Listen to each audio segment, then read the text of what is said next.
just all, once we spawn in, we can just all go meet at, we can start out by meeting at Big Cargo, which is the Rebel spawn, the first spawn of the game for Rebels. Yeah. Not super important. If you spawned in without that, don't worry too much about it. You'll live. The first pod is touched down. Move on that location and secure it.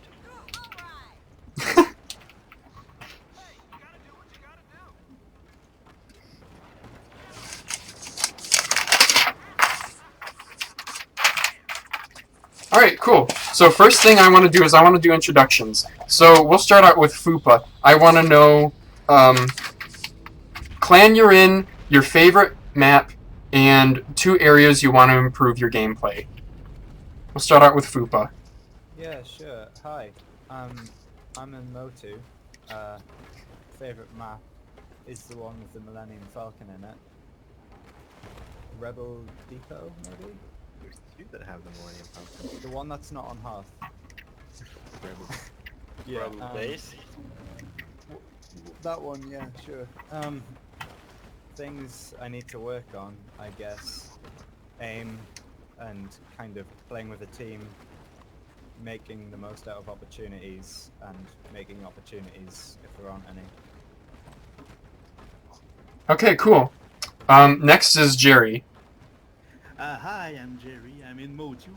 My favorite map, I think it's goes on Badlands, and yeah, I want to you know, have a better aim and a better like placement on the map. Okay, cool. Locke.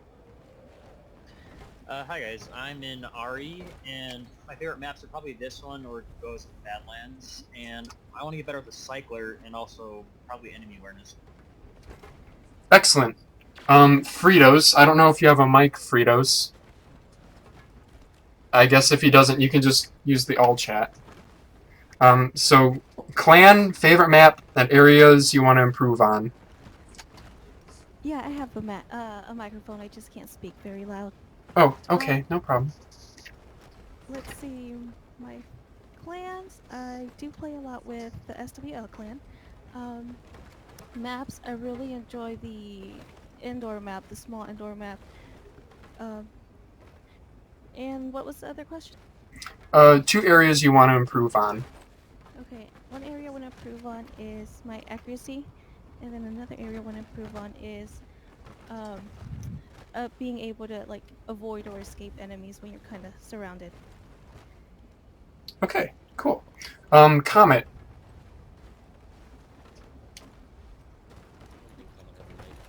Yeah, he's gonna have to type.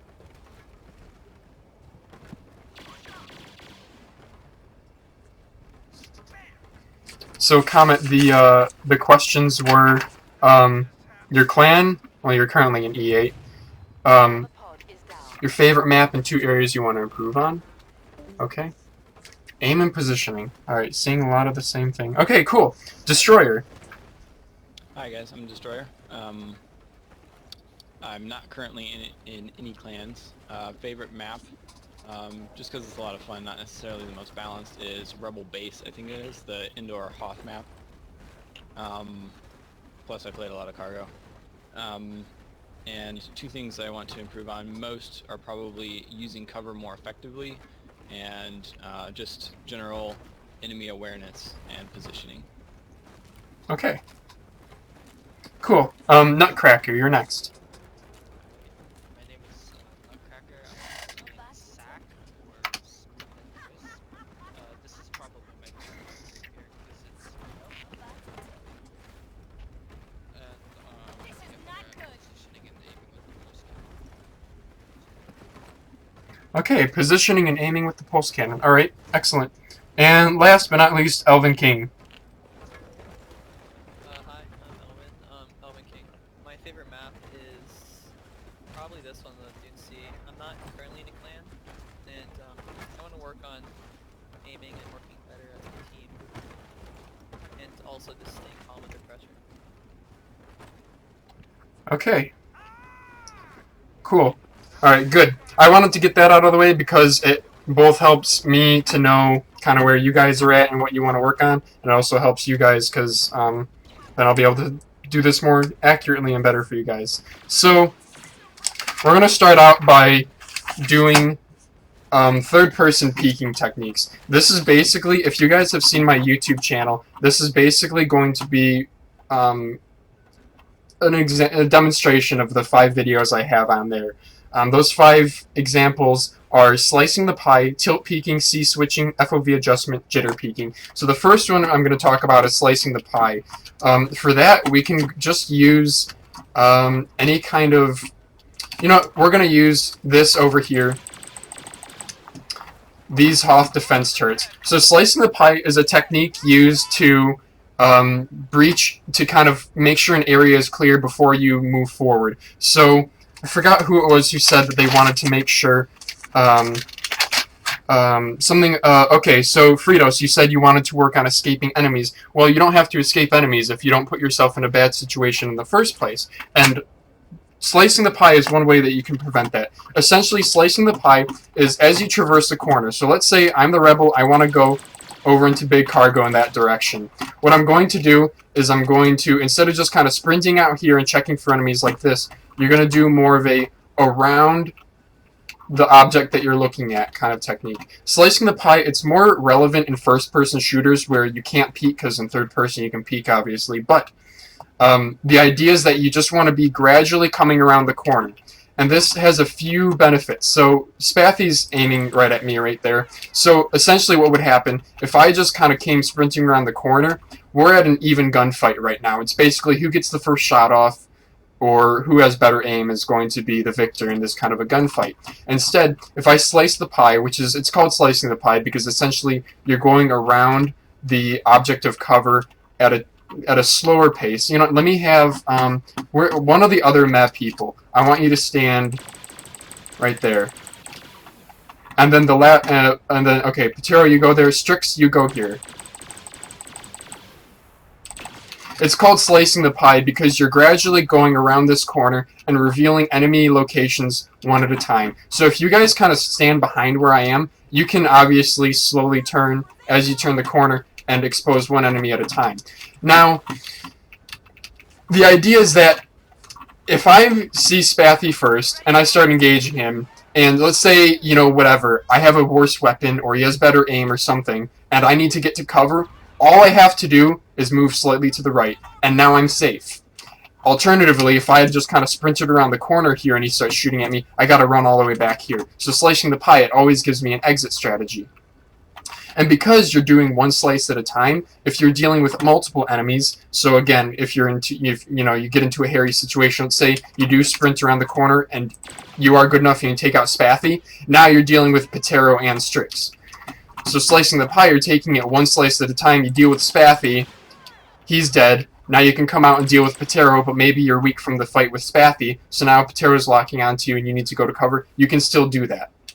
So slicing the pie again, it's just one step at a time, gradually coming around the corner, and just taking it one bit by bit so that you're not overwhelming yourself just by kind of running around the corner. This goes for, I mean, this is an essential FPS strategy. It's, again, even more relevant in first-person shooters because you can't peek. You know, the big counter for this argument is you can just run up here and just tilt peek and you can see all 3 of them, but slicing the pie is just, if you watch me and Spathy's gameplay, any of the competitive players really, we don't rush into combat. It's always a slow and steady ease into combat. Slicing the pie is one way you can do that. And then one other thing I want to talk about with slicing the pie is something called, yeah, public lobbies, because players are bad and cards are overpowered.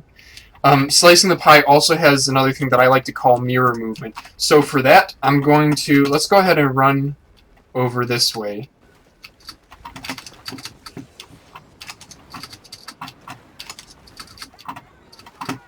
And I'm going to have one of the mad people, I'm going to have Spathy come over here. Perfect, yeah, stand right here. Okay, so again, with slicing the pie, the whole advantage of it is if you do get into a bad situation, you can always go back to cover. So same thing here. If Spathy is right there and I'm right here, you know, I'm fully exposed, versus if I'm here, I'm under cover and I can still see him. So the idea with mirror movement is as Spathy exposes himself further, let's say, yeah, so I'm just going to mirror his movement as he exposes himself more. And this is advantageous because I'm able to keep my, I'm able to dominate kind of the fight more. If he comes out of cover more, I just stay behind cover. And if I need to take a shot out, I can, because I'm the one under cover. So this is, again, another part of slicing the pie. I think I have a video on my YouTube channel of me demonstrating this in a game, or like somebody else demonstrating it and me commentating over it. Yeah, so that's like a very common problem that I see. You know, if you don't have to, if Spathy starts coming out of cover, I don't have to do the same thing. I don't have to move like that. I can use his movement against him, so he comes out more, and I just keep going under cover, but still staying within shooting range of him, shooting line of sight. Okay, next thing is tilt peeking. This is one that I see some people do it, but not a whole lot. We're going to go back to the first place that we were originally, and we're going to have the 3 mad people stand where they were as well.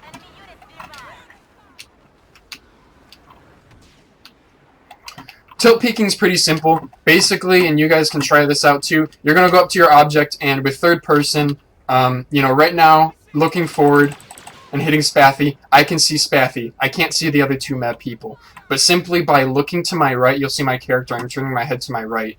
I can see Patero, and then eventually I can see Strix. So yeah, that's all tilt peeking is. It's not really... I use it every single time I basically peek somebody. It's a good strategy to have if you really are in like a hairy situation. Alternatively, it can kind of be used for if you're in a situation like this, where right now Spathy's standing still. I can't see him, but if I pull my mouse down, I can see him better. So, yeah, tilt peeking. The next one is C-switching. So for you guys who pug with us and whatnot, C-switching is pretty damn straightforward and obvious. You just press the C key on your keyboard, you can rebind it to something else, and that just, you know, if I have my character on the left side of my screen right now, this is me trying to hit Spathy, but then I C-switch. Now I can hit him. Field of view adjustment is the 4th point. That's just going into your settings. If you go escape settings, video, and then your field of view number, that is a vertical field of view. It's not a horizontal. To get your horizontal field of view, you would multiply that by the aspect ratio of your monitor, which is probably 16:9 for most of you guys. Field of view, just wider field of view is... Your field of view is personal preference, but it will expand how much you can see. So, for example, if I'm standing here, right now at a 55 field of view, I can't see Patero. If I boost this up to 90, I can see Patero. If I boost it up to 100, I can see Patero and Strix. Just the problem is then enemies appear farther away, and they might be harder for you to hit. Again, that's where it's personal preference. And then, yeah, Spathy says, generally, lower equals more focus on accurate, higher focus on awareness. So, back when the bowcaster was overpowered and I was using jetpack a lot, I had my field of view at like 90 or 100 because you're jetpacking all around. You want to be able to see that guy who's to your side, but then I got good, and now I'm not using 90. Last point for peeking tips is jitter peeking. So for this, we're going to go ahead and, I guess we can stay here. Basically, jitter peeking is just every single time you expose yourself, you want to be putting shots down range. When you're not putting shots down range, you want to be under cover. And just the idea with this is then you're not unnecessarily exposing any of your hitboxes. You know, if you're just standing out here and shooting, if you overheat or something, you just want to be able to go back under cover quickly. Obviously, a counter to this, which the better players should understand, is if I'm jitter peeking like this, all Spathy has to do is pre-fire the spot where my head is, and eventually I'll run into it. Yeah. So obviously, if somebody starts jitter peeking against you, it's a tough strategy to counter because they're using cover effectively. They're playing the game correctly. But again, you can, if Patero, go ahead and go to the cover behind, kind of where I'm shooting. If he starts jitter peeking, you can just pre-fire where his head's going to be. Oh, okay. Oh. Okay, we can cap. Okay, so that's it for kind of peeking tips. Now moving on to probably the more interesting stuff. We are going to need... We'll try to stay by this pod so we can recap it. I guess the first thing we can talk about is multiple enemies, dealing with multiple enemies. This is going to be using, anytime you want to deal with multiple enemies, you need to do two things. First of all, you need to basically, those 5 peeking tips I explained, you need to use those all in cohesion. And then the other thing is you need to prioritize which enemies are which. Thank you, Destroyer. Which enemies are most important. So for example, let's go ahead and take... We'll take... Okay. You guys go ahead and come over here. I'm gonna use Strix. You're gonna go right, go to where I'm shooting over there. Spaffy, I want you to come right there where I'm shooting. So right here, the best position for me to be in is currently where I'm standing along with Comet, because there I have cover from both enemies. Now, for which one I want to prioritize, I'm going to have to think. It depends. Which one's going to rush me? Obviously, Strix has no cover if he moves forward. Whereas Spaffy, if he starts moving forward and I start peeking him, he is able to combat roll to the left or the right. So personally here, I would probably prioritize Strix. Now, if Spaffy did move forward, then I would want to keep an eye on Spaffy because, again, he's closer to me. He might be able to kill me more easily.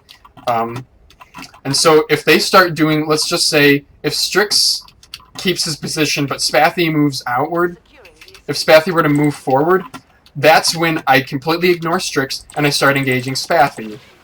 If I start getting hit from Spaffy or I don't take him down or for whatever reason, again, I can do a little bit of mirroring movement as we discussed before. Like, if he starts coming forward, I don't have to, you know, come out as well. I can kind of keep pushing back as long as I just keep Strix in mind. If Strix realizes what's happening, he actually would be coming out of cover to counter. But hopefully, you know, a lot of times there's a lot of time in team coordination play, at least in the pugs we've seen, there's this kind of timing isn't probably as much as what you guys should worry about. It's just prioritizing the enemies. Alternatively, if we do something like, if I'm in like a really bad situation, like right here, go back to where you were, Strix. If I'm right where I am right here, and they're both right there, obviously this is a very different situation because I have cover from Spaffy, but I don't have cover from Strix. So the very first thing I want to do before I start engaging either one of them is I want to establish myself in a position where I actually have some cover. So for me, that personally would be a roll right, pre-firing Strix until I can get to here. That's about what I would do. In practice, it might be a little bit difficult, but if you go along with this, now you're able to go back and be like, okay, now who do I want to focus on? Now I'm going to be focusing on Spaffy because he's closer. Strix is shootable from here, but Spaffy's the higher priority because he can just jump up. So my attention would be focused on him. And again, let's say if he jumps up onto the box, I just do mirror movement as before, and I continue to use cover while keeping my sights on him, and again being aware of Strix's position. So the whole multiple enemies thing, that's it's going to be very, very situational, and there's going to be you know, you're going to mess up. You're going to kind of think, you know, if you get into a situation where you get 2 or 3 enemies on you and you die, don't just chalk it up to, oh, it's a 2v1 I lost. Think about where could I have been that maybe would have helped a little bit, or, oh, we need a podcast. Thank you, Elvin. Yeah. Any questions so far? Okay. The next thing is going to be power positions. So we're going to go ahead and, you know, we can stay here for this one. So power positions is going to help both with your positioning and with understanding enemy positioning. So again, enemy awareness. Power positions are anything that is a powerful spot to be in for holding an objective, pushing an objective, anything along those lines. So if, let's say we have pod at at the big rebel spawn here, pod's right here, a power position for the other team to take might be, let's say, the tarps up top, because they both have cover and they can put suppression fire on essentially everyone that's defending the pod.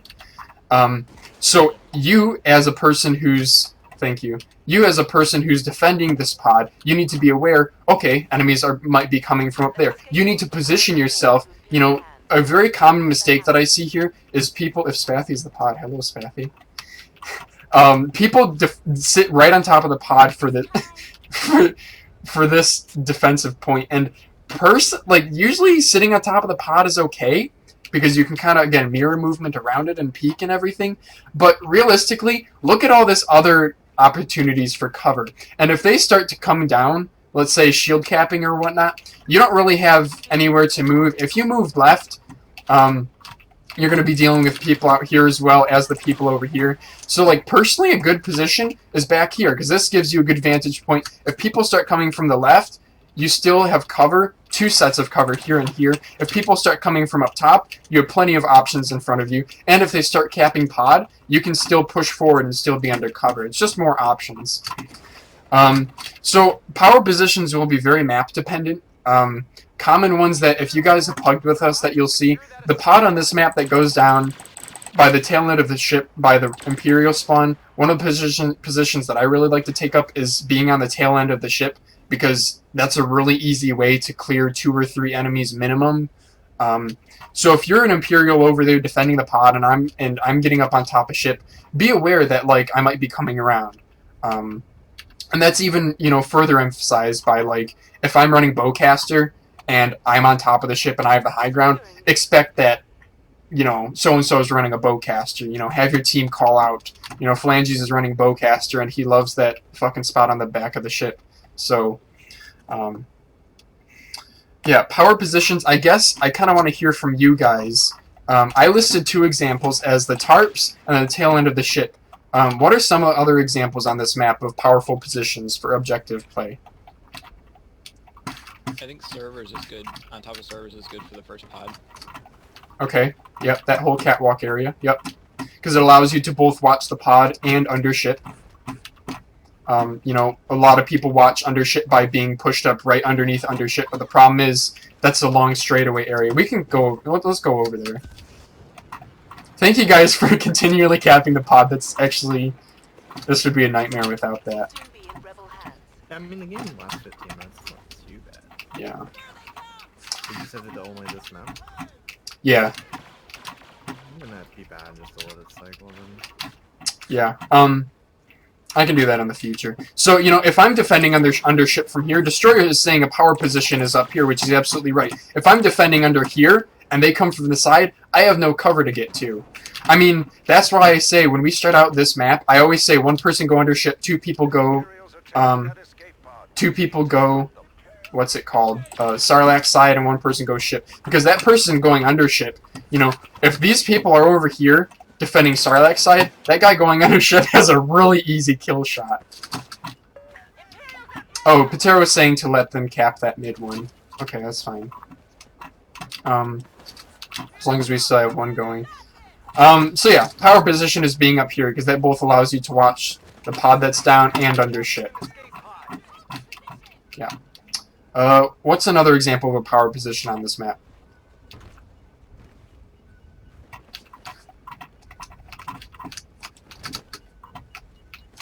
The map people can chime in too if they want.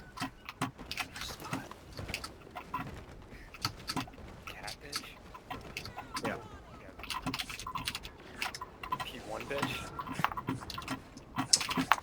Is the P1 my spot? Yeah, it's Cabbage kinda just like won that right now. Cabbage. Oh, yep. Yep. So, why don't you explain why you think this is a power position, Spatty? Well, you pretty much have an open view of anybody on the ship, on the tarps, and coming down mid-cargo lane. The only real problem with this is that ramp on the other side over here. That's really the only place you are in danger, unless the other team is controlling the back spawn. But more than likely, if you're at this position, your team has the pod that's over here, and it's, you know, that's not a problem. And you've got complete full cover here. And so one way that you can counter, so if somebody's going to counter this power position by trying to go for the stairs, this is where watching radar comes in. This is not a long area of ground to cover. You get to here, and now anybody spawning first pod and trying to get up the stairs, you have the high ground, you have cover on your side, they don't. That's one way to be watching your butt, you know. Every single time, every single power position is a power position because you have effective cover while still being able to keep a good lookout. So yeah. Especially on this map, it's pretty much if you cover 2 spots, you've got the whole map covered. If Yeah. you're on defense. Yep. So here and the other side, you've got complete coverage. You should be able to call out almost any enemy that approaches. Okay, cool. I think you guys have any other last minute ideas of power positions on here before I move on.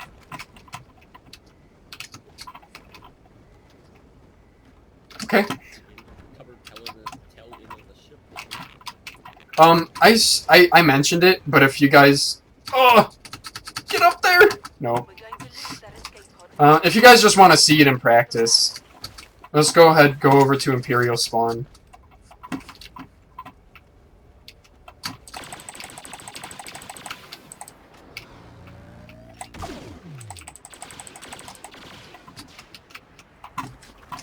So the pod that comes down right here, people typically cover it from, you know, being behind various chunks of whatever around here, which is pretty typical. So tail end of ship is really damn easy. Like, I'm looking down, and I can see everyone. I can even hit Destroyer from here, who's under cover. This is just a wicked easy position to control, and it's again mirror movement. If you guys start shooting me, I just move back, and I can still tilt peek you. If you guys want to hop up there, you can tilt peek that. And so usually what I do is I usually sit back there tilt peeking without exposing myself at all, without making people aware of myself.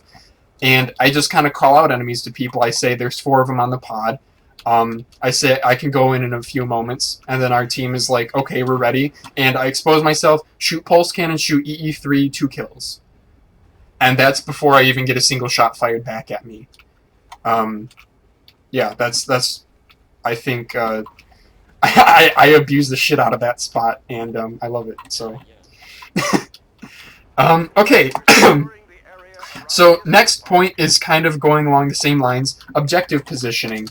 So I guess we sort of talked about power positions, and again, power positions, as you guys saw, work for both offense and defense. So up here, that was an offensive position, whereas when Destroyer set on top of the catwalk over here, that was a defensive position.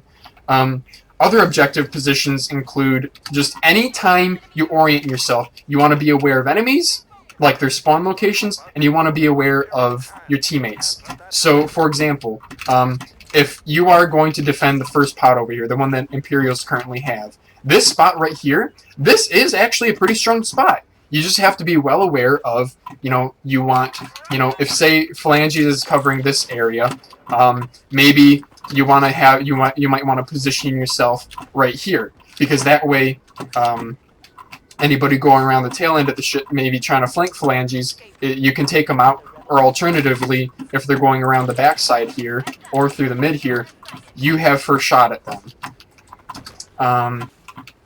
And you know, while that's going on, you might also want another teammate to be positioning yourself over here, because that person where Phalanges was, he can cover mid, but he can't really cover the Sarlacc ridge side. This Sarlacc, this whole ridge side here, which I just call Sarlacc side, this is really strong if nobody patrols it correctly. However, if it's patrolled correctly, you know, if Block is looking at me right now, the only option I have for cover is to move down and away from combat. But alternatively, if everyone else is pushed up kind of where Spathy is now at that Phalange spot, this ridge is ridiculously easy to just get control of this pod, because you can move all the way around the pod. You can basically expose the other team, shoot people from the sides, etc. So anytime you wanna position yourself for an objective, just be aware of where the objective is, where the spawns are, and where your teammates are. So kind of going along with the spawns idea, I guess.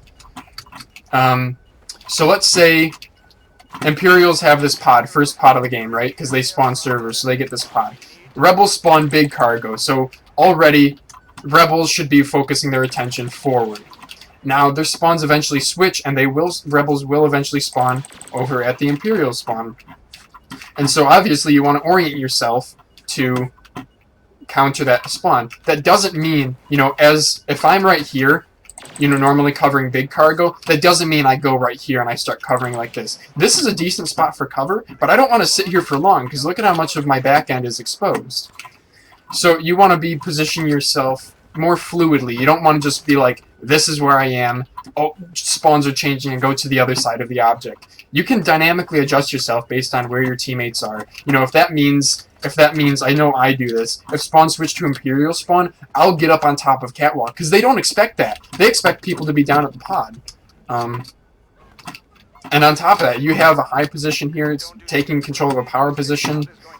It delays them well ahead of the pod. If you're up here and you're defending the pod and you go down, you can probably get a partner spawn back here again, because your team is still back here by the pod. So just objective positioning, position yourself based on where they're going to be, where your teammates are, etc. I already kind of covered spawn locations. That's, again, another map-dependent thing. Know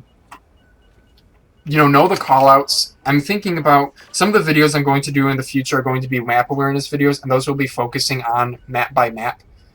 Obviously, spawn locations are basically required, and if you play the map a handful of times, you'll know them and know the flow. So if you guys have any questions about like drop zone or cargo flow, number one, practice them, even just public games, and then number two, just kind of be practice, and I guess my videos in the future will be coming. So next thing, objective locations and predicting enemy movement. So these go hand in hand. So enemy awareness, again, predicting movement, kind of like what I said earlier. When I was on the tail end of the ship, Phalanges is a bowcaster, and he loves the tail end of the ship, and the pod came down at the Imperial spawn. So you can expect me to be up there. Position yourself accordingly. Position yourself maybe somewhere where my bowcaster, I can't get a good top-down shot on you, or maybe where you can easily counter me, but still be under cover. Predicting enemy movement, that's just, I used the example, I think I was talking to Fupa, or somebody. The other team had just capped a pod, so we had lost a pod, and I threw a thermal imploder basically at the just capped pod, because I knew that they were going to be collecting the the power up pickups, and I got a double kill from that. And it was on Dune Sea, which honestly isn't all that useful, because they probably just respawn closer to the pod, but point is, I got a double kill in a 4v4. Just be aware of, same thing like if so-and-so has a rocket launcher, know that they're probably going to try to take the high ground. If somebody's running a shotgun, know that they're going to be hiding in corners a little bit more. You can call out those things out to your teammates. It's not a bad thing to be like, hey, so-and-so's running shotgun. Yeah, predicting enemy movement goes a really, really long way, and yeah, I'm sure that you guys all kind of have personal examples of times that you've been like, oh, this fucker's probably going to single me out because I just killed him 5 times, and sure enough, he comes straight at you with like a, jetpack or something, and you dispatch him quickly, because that's just what you know is going to happen. And then the last thing I want to talk about is partner spawns. This could be an entire video in itself. We did some private match testing yesterday, so we learned some interesting things. Basically, partner spawns win games, particularly Drop Zone, even Cargo 2 to quite an extent. Drop Zone, all you really have to do is get 1 kill per life and then give a partner spawn, and that basically will win you the game. So how partner spawns work from our testing is there is a 10-meter distance between you and your partner. So let's say me and Spathy are partners. It doesn't matter if I'm above him, below him, if there's an object between us, whatnot. As long as there's a 10-meter radius, we should be able to spawn on each other. However, there's a 3-second delay.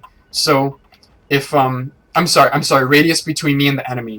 So if Spathy's the enemy and he's 10 meters away from me, my partner can spawn on me. If he goes 9 meters and then back to 10, there's a 3-second delay before my partner can spawn on me again. Same thing with being hit.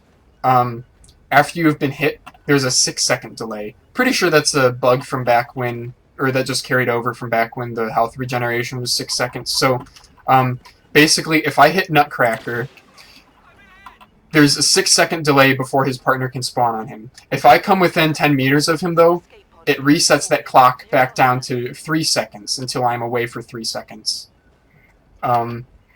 Giving your partner a spawn is, I know one of the things that I see a little bit too much that kind of bothers me is, if, let's say we're playing a pug and you're partnered with Phalanges, and Phalanges goes down, and Phalanges is like, I need a spawn, and you know, you're in an intense situation, and Phalanges is trying to, you know, he's yelling at you because he needs a spawn and whatnot. So what you do is let's say you just turn tail and you run away, and you're like, okay, can you spawn?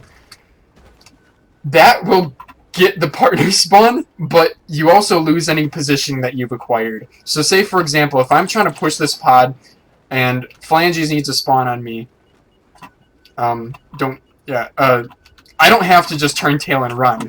I can keep my position here and just play more defensively. So for example, if Comet is trying to pursue me, I'm just going to keep on mirroring his movement until Phalanges is able to finally get a spawn. But if Comet, let's say, if Nutcracker is shooting at me and I'm trying to give somebody a spawn, I don't have to just turn tail and run. I have a perfect view right now of Nutcracker. I don't have to move. I just stay here until my partner spawns on me. Maybe at one moment where Nutcracker isn't looking, I pop out and I take a shot at him. Because again, your partner spawn isn't dependent on how many times you shoot. It's dependent on if you take damage and if they come within 10 meters of you. So again, your partner spawning, if somebody says I need a spawn, don't just turn tail and run. Keep your position, keep your wits about you. Know that running away sometimes will even lead to more problems because maybe you'll run into an enemy, kind of thing. And then, like, on top of that, like, if I get a partner spawn right here and we're trying to get this pod, we went from 1 people to 2 people being, like, 15 meters away from the pod. That's pretty damn advantageous for our team, especially in something like a 2v2.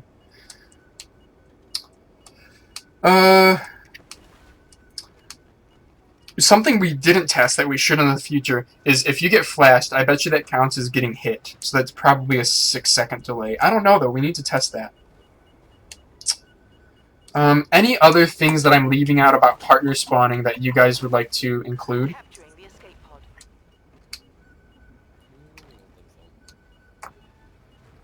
Okay. If it matters, it's horizontal and vertical distance.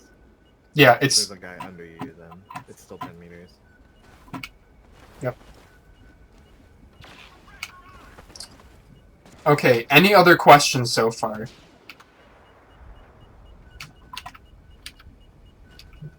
Okay, so we're probably going to do our 4v4 scrim in a little bit then. Just to review, the things that we discussed were the 5 peeking tips: slicing the pie, tilt peeking, C-switching, FOV adjustment, and jitter peeking. We talked about dealing with multiple enemies, utilizing power positions, objective positioning plus spawn locations, understanding enemy movement, being able to predict where they're going to be and positioning yourself accordingly, and then partner spawning. Oh, and one last little bit about partner spawning. Also, let's say Patero wants to kill me, and I'm right here, right? And he wants to kill me and not allow my partner to get a respawn on me, because let's say Spathy is my partner and Spathy just spawned behind me and Patero takes him out super quick with a pulse cannon or something. If Patero wants to eliminate that opportunity for Spathy to respawn again, he just has to kind of pop out, get a hit on me, even if it's a risky movement. He doesn't have to kill me, just get a hit. That, you know, can be anything from coming out to the middle here, or coming around over here. You just want to get that hit in, because as soon as you get that hit, it's a 6-second delay for that partner to respawn again. Okay? Alright. Let's scrimmage, so we're gonna have to remake because we have too many people, so... Yeah, I don't have to back out, but I'll watch your stream. Okay, cool. Alright, so... Oh, by the way, we do have 22 live viewers, so that's pretty cool. Yeah, I started my stream, but my chat and stuff never loaded. I couldn't even host you. I was gonna just host your channel. But it won't let me. That's okay. I can repost this to YouTube. We'll do Dune Sea Exchange for this one as well. Yeah.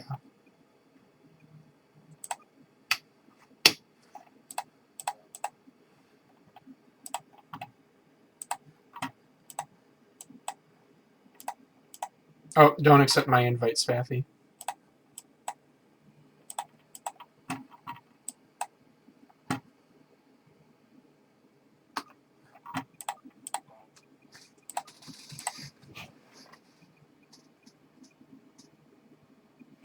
So what rules are we gonna do? That's a good question. I'm thinking probably Dace rules.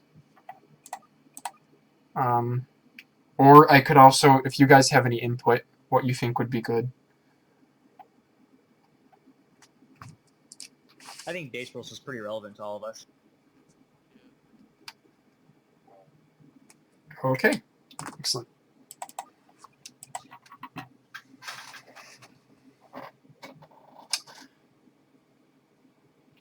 Yeah, Jerry rules are good, but I think it changes gameplay a little bit too much for at least this example.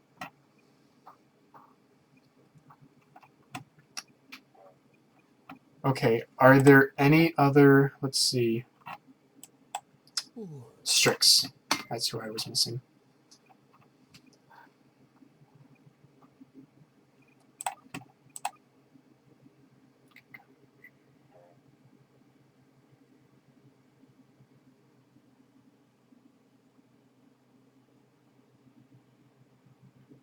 Okay.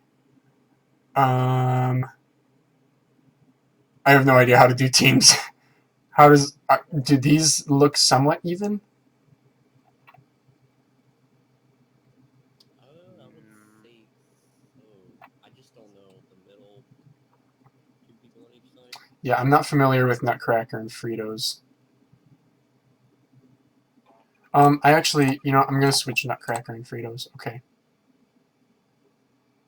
Okay, we'll give this a try. So, are any of you guys not familiar with Dace rules? Because we can link you to the rules. Essentially, it's no damage modifier traits except for Sharpshooter, and no burst fire weapons. EE3, EE4, SC14C. And no healing cards, so like no back to no stem. Yep. And only one shotgun per... Yes. Okay, well, if you guys are all ready with Dace rules, what us math folk are going to do, I think, is we're going to do SSP and Strix will spectate Rebels, and Phalanges and Patera will spectate Imperials. Okay? Got it. Alright. Okay. And then we'll give you guys our thoughts. What do you guys think? Should we do feedback while you're playing or after the fact? No, probably afterwards. Otherwise, it might put stress on the player, and then they'll fuck up even more. Okay, good point. I mean, maybe different. You could just maybe a game could be chunked up a bit.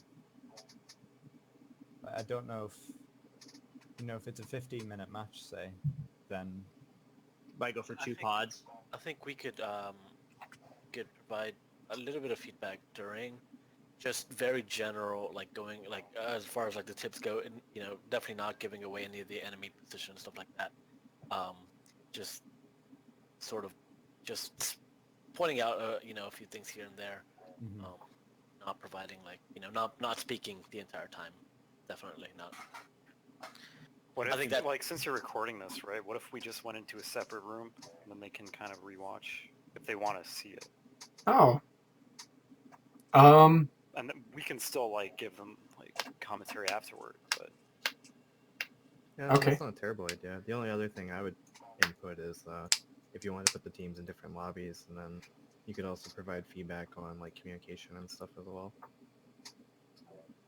Wow, so many choices. What I think I want to go with is Strix or SSP. Can either of you guys record this? Yeah. Okay. Okay, so Strix, you can record. So I think I want to go with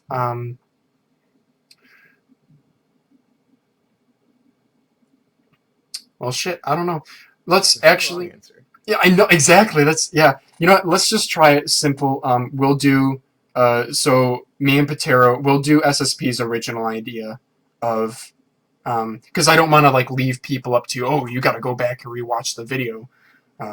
We'll just do separate lobbies. Me and Patero will be in the Imperial lobby, SSP and Strix in the Rebel lobby, and 99% silence, just occasional, hey, kind of thing. Okay? Okay. Here we go.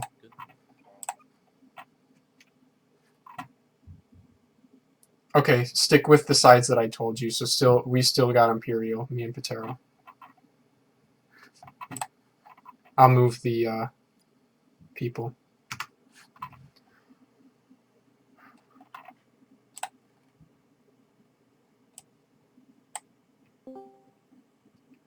Let's see.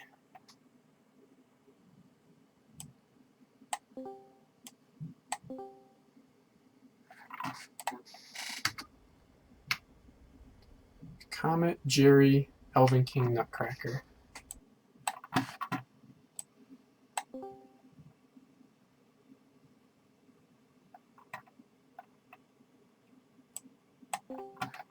Okay. We in? Yeah.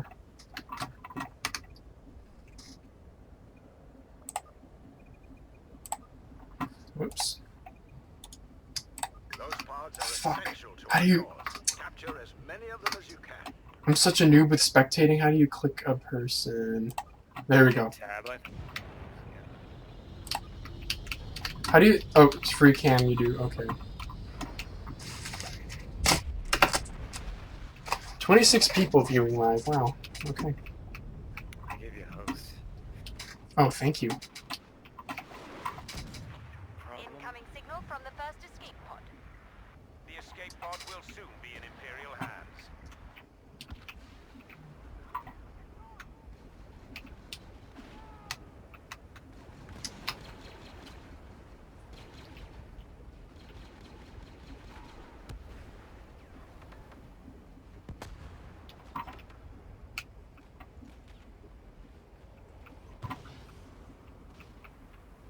Communicate, guys. I'm down. There's one on the catwalk.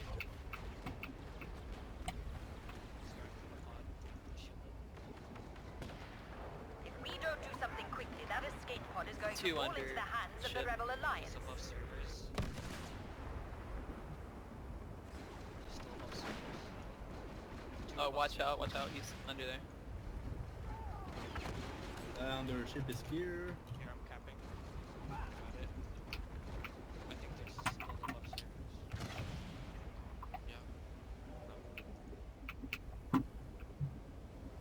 Yeah. There's two back in the servers. One down, one still Spawn. I'm in. Sheet kappa. That escape pod is about to fall into rebel Rebel spawn. hands. Don't know why I popped the shield.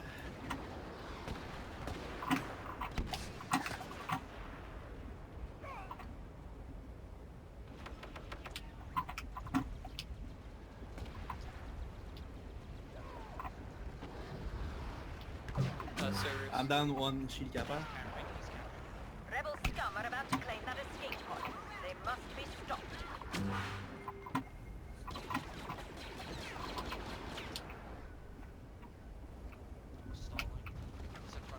Damn, Destroyer just did a really good move. I see that. And now there's one at the corner on their ship.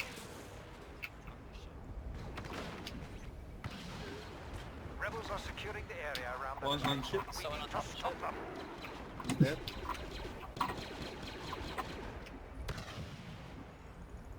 Someone behind that rebel spawn. I'm down. There's two down back there near the body. They're down.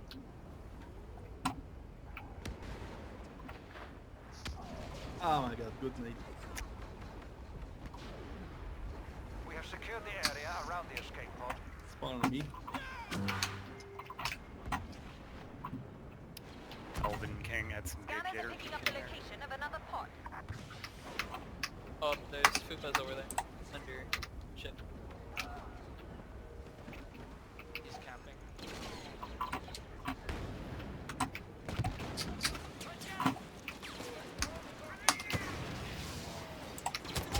Two was down. One still there below ship. Two below ship. Three below ship. Spawn on me. If we don't do something quickly, that escape pod is going to fall into Imperial hands.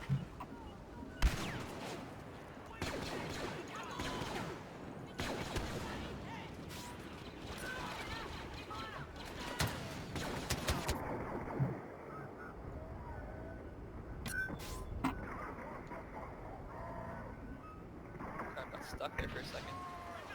There's one big cargo, I think.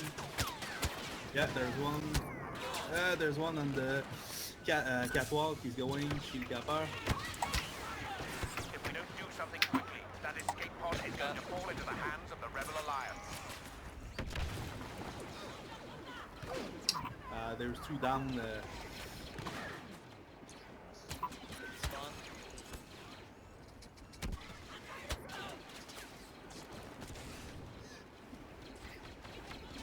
Cap. Oh crap, I didn't get it. There's one still on the catwalk. I'm gonna flank. The Imperial stormtroopers are about to secure that escape pod.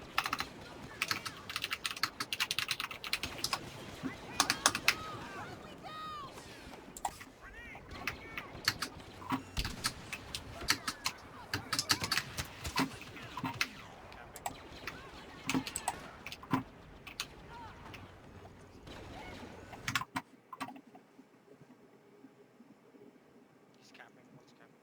I got him. Oh, rebel spawn. Okay. I wanted to move us because we still have 20-some people watching the live stream, so I do want to be able to discuss this a little bit. Okay, cool.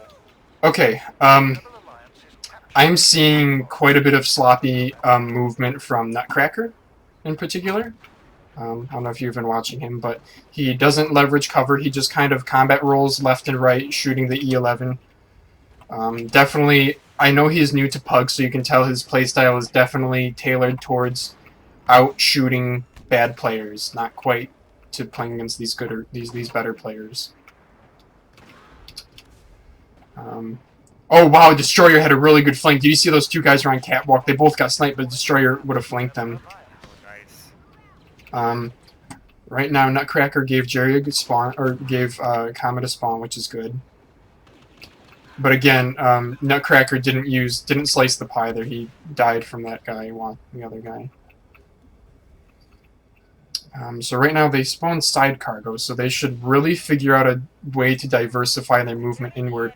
The Rebels have a good defense. They're not sitting way back behind the pod. They're kind of pushed up a little bit, which that was the reason why they were able to able to defend that there.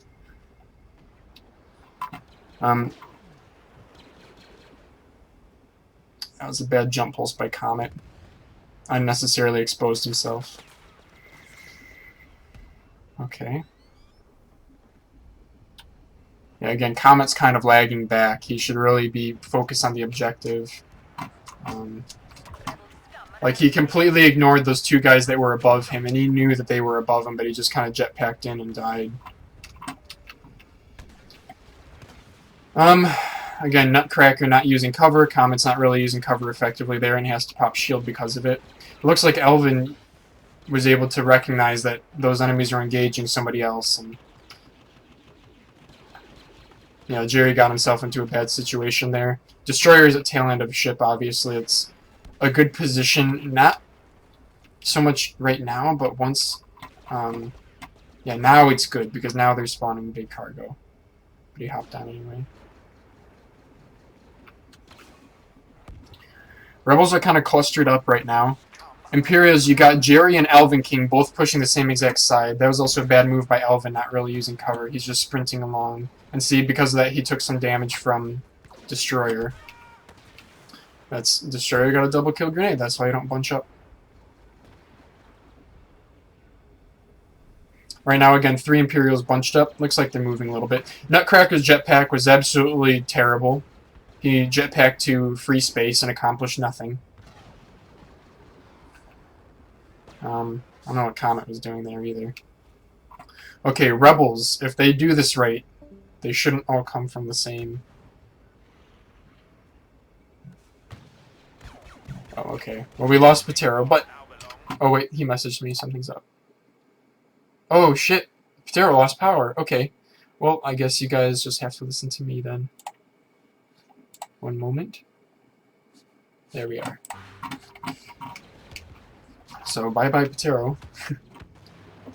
Again, Imperials clustered 3 of them over there, defending, going after just Destroyer, whereas all 3 of these guys pushed the pod and... Alright, let's see if they take these guys out. That was a good ion grenade by Jerry. Again, when you combat roll out of cover like that, you're only hurting yourself. I don't know. This is an example of when you need to use mirror movement. I got your message, by the way, Patero. That sucks. Those 2 guys, instead of combat rolling out, they just had to mirror move. I mean, it's seriously that simple. You can get the kill and live instead of just dying instantly. All they had to do is stay under cover and just, as these guys expose themselves more around the outside, they just pull back towards cover. Again, Destroyer's in the power position here. He needs to stay alive, though. When you're in a power position, you need to realize that your job is to put pressure. Those Imperials are... Nutcracker singled out Destroyer and didn't even kill him, so... Yeah, Nutcracker is really not used to team play in here. Whatever Locke is doing, this is again bad. Use cover, use the slicing the pie technique, use the mirror movement technique. C-switch. I guess I'll just watch your stream. Okay. Yeah, unfortunately, it's, yeah, definitely. So right now, this rebel, Fritos, he needs to move in. She needs to move in a little bit. She was able to get Fupa spawn, which is good. It looks like they also spawned side cargo, which is good. Now, Imperials need to fan out. Good. We got Comet going up to the top. Good. We got Elvin King on the pod. Fortunately, this guy went down. Good. Got a partner spawn. Okay, good. They are defending well here. Comet gets an easy kill. They need to call this out. They need to call out the shield capper. Good work. See, that's what happens. You got him getting hit from 4 directions. And now, they need to basically...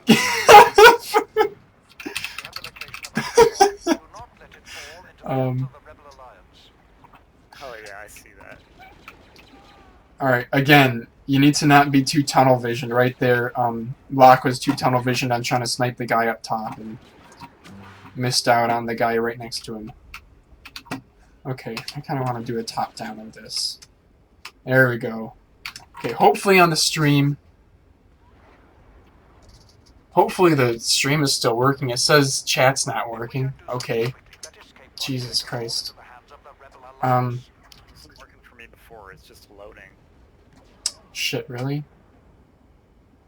Well... I thought that was just me, though. I don't want to risk taking down the stream and bringing it back up, though.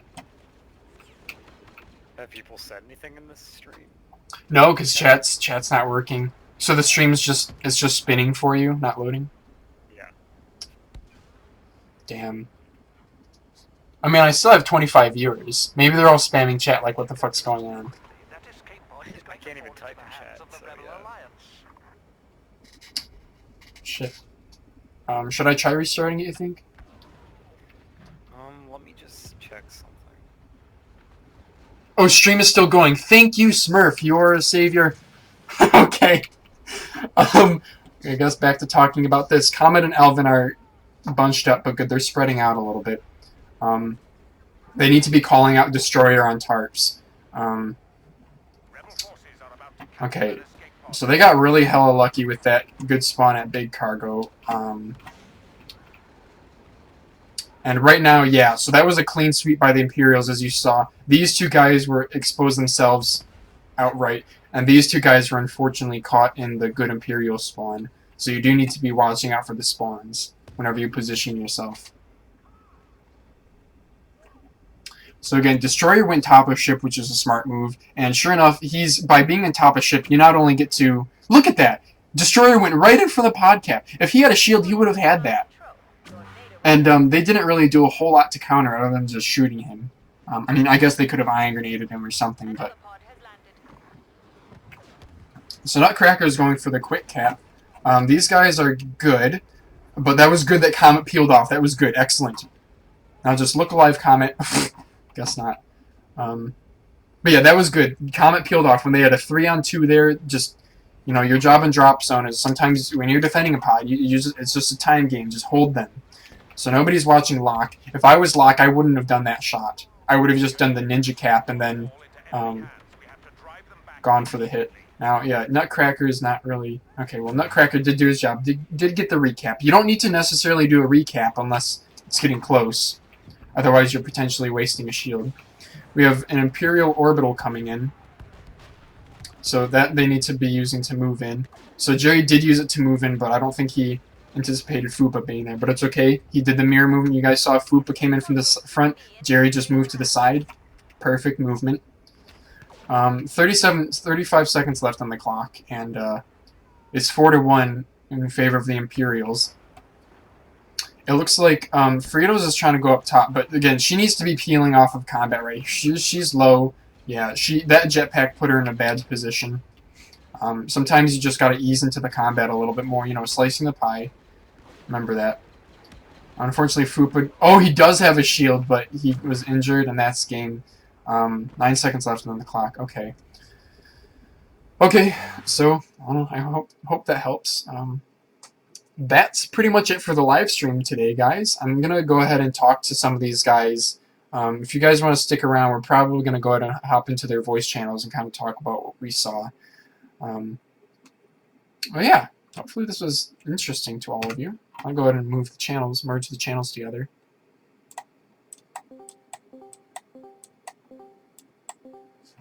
Okay. GG. Yeah, good game. Good game. Destroyer, I hate your grenades, man. Yeah. Half of my deaths were your grenades. Do you guys want to do any sort of a rematch or switch up teams or anything, or should we just go ahead and discuss the games? I'd rather discuss it. Okay. Okay. Yeah, how about we discuss it, and then, you know, if everybody's got more time, we can just do more pubs or Okay. rematch Well, afterwards or whatever. Good. Don't leave. We're going to go ahead and kind of go through some examples. You guys can go ahead and spawn in. Unfortunately, the map people can't spawn in. You know what? Maybe we should just remake. Yeah, we'll just go ahead and remake. Yeah.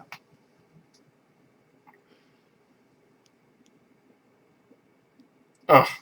I thought the stream went down for a little bit, but OG Smurf came in for the save. Told me it was still going.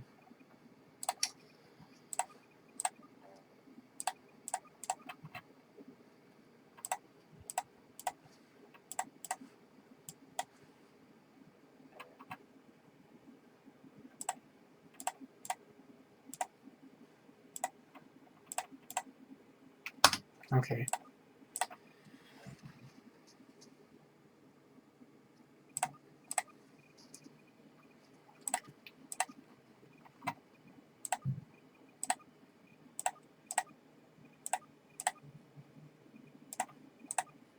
I'm just redoing the teams so I know what's going on. Okay. No, it was Fupa, or Elvin and Locke. Elvin and Locke, my bad. Okay. Okay, then I'll go in for Imperials, SSP. Patero, do you want in? Yeah, I'm just reopening the game. Okay.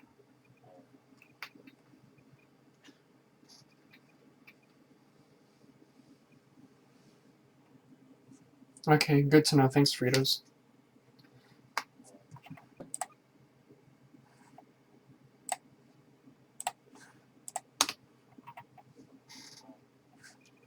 Alright. You can spawn in with whatever you want. Probably just use the same hands. I would say use same ones.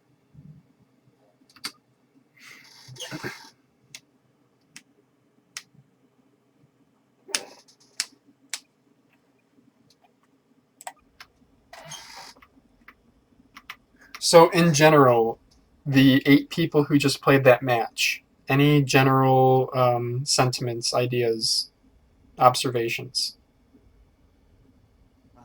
Luck has very cool flanks. Yeah, those flanks. Every once we in a need to while. watch out for them more. Yeah, I feel like I didn't total up the total amount of kills, but I think we way outkilled them actually. But Jerry's team was like dominated the map regardless. It felt like. Yeah. There were a couple times in the live stream where I was like, oh, Imperials just clean sweep the Rebels.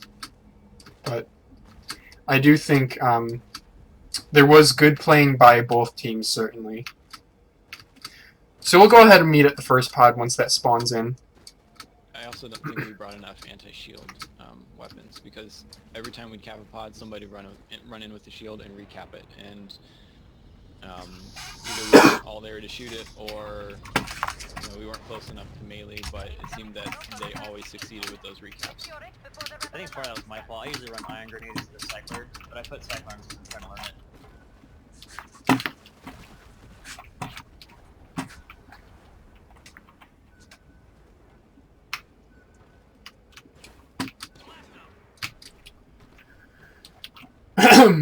Okay.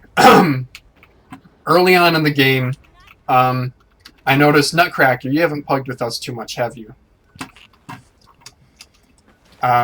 Something to watch out for is there was one time where I think it was you and Fritos. Fritos was here on the hill, and you were up here, and I think she had popped shield or something, and so you kind of went down to pursue her, but you were at lower health, and you went for a melee. It ended up working out. No. It was you, yeah, you, Nutcracker, you popped shield, and then you went after her. When you're up here, this is kind of an example of a power position. If she's down here, no matter your health, you can dictate the fight when you're in this position. If you want to shoot, you move forward and you shoot. If you want to be undercover, you move backwards. That's where you kind of get to dictate how she's going to end up playing. And she's stuck down here. She doesn't have... I mean, if she starts moving forward, that's just opportunities for you to move out and get headshots. If she starts backing down, that's an opportunity for you to back up and regen some health. And then also same thing goes with, like, there was one time where the first time that the spawn switched, where now the rebels were spawning over an Imperial spawn. Nutcracker, you were engaging somebody over in the servers area right here, and you started out undercover here, and the person came from servers area, and they like exposed themselves right here, and you rolled, and you started doing kind of this.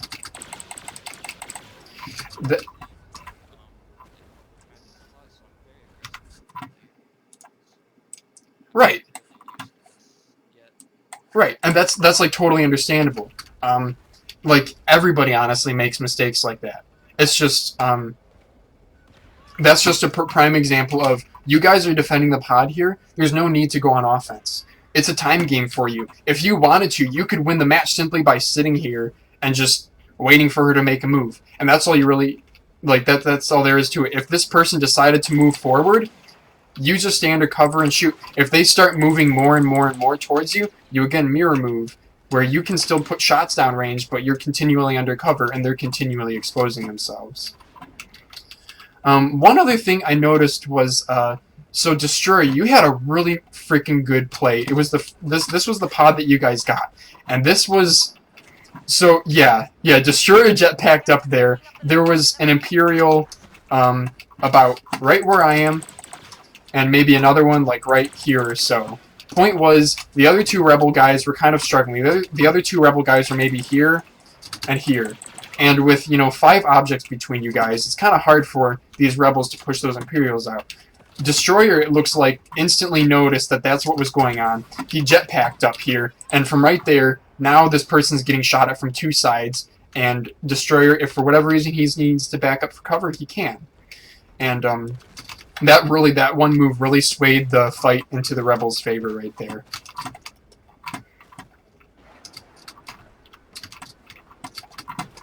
I've seen a lot of holes in like Cycler, like people were gunning, there was 2 of them, 2 enemies, and then that person would bring out their Cycler or something, hope they connect with one of them, and then somehow outgun the other one. I've seen that a lot. It's like they were relying on their sniper accuracy before, taking into account that, hey, there's 2 guys there. They're probably gonna mow me down.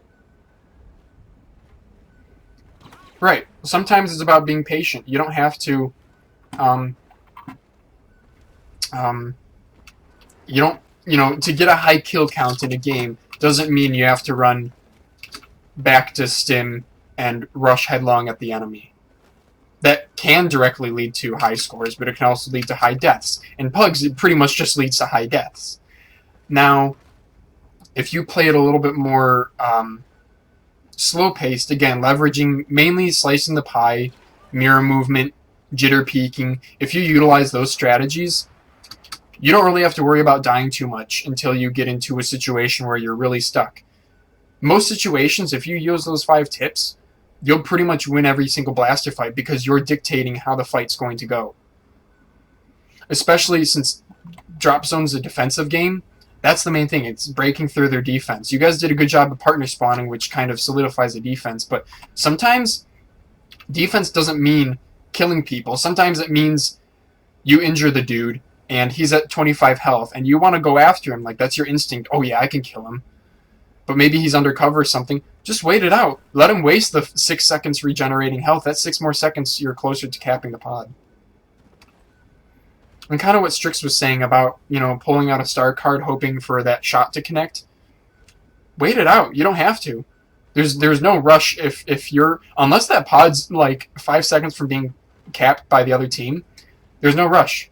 Put pressure. Your simple presence will put pressure on the other team. If I'm just standing right here and a rebel starts, and Fritos is standing where she is behind there. If I'm the Imperial and Imperials have pods, I don't have to kill Fritos. I can wait for her to make a mistake. Yeah. Okay. Yeah, to that point, I was actually telling Phalanges, I think it was yesterday, that I was analyzing some of my gameplay of a Pug I played a couple days ago, and I think I counted at least 4 situations where I tried to do that. I tried to get the 1-hit kill, or the 90 1-hit 90 damage, and then the easy cleanup with the cycler rifle. And after watching those fights again in slow motion, I'm pretty sure I would have won 4 fights if I had just used my blaster the whole time instead of trying to get it done kind of the easy way because I missed the shot. That's a good observation. The other thing I see people doing is if they got their pulse and say they're over here at like servers, and there's a guy down there, they'll just sit out here in the open and be like, and then they'll release. It's like, if I was the guy and I've seen that, I would be just sitting behind cover and I would just do like a quick peek with the cycler and just headshot him.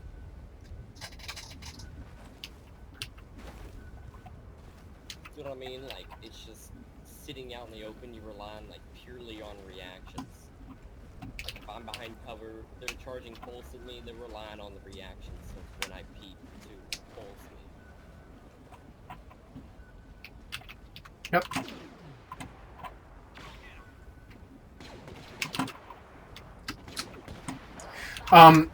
One thing, kind of switching gears to talking about spawn locations. There was one part where it was the pod over this way.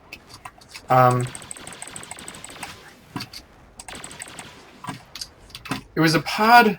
I don't know where it was. It was over in this area somewhere. But the point was, Imperials were basically able to take it back because they got a good spawn location, and the other team and the Rebels weren't really expecting that. Basically, what had happened was there were 2 Imperials defending, I think, about in this area, where they had their backs to some Rebels, actually.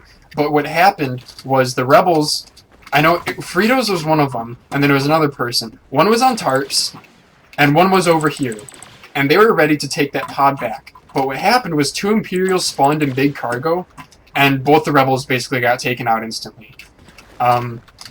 That's, like, something that is... It's...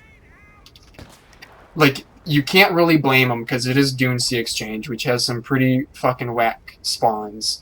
But you do need to be aware that that can happen. You do need to be aware that, you know, just because you're right here and the pod's right there, don't get tunnel visioned excited, oh yes, I'm so close to the pod. Make sure that you're watching radar. Make sure that you're like, okay, there's 2 Imperials in front of me, where's the other 2? I've seen a lot of just full auto instead of tap firing.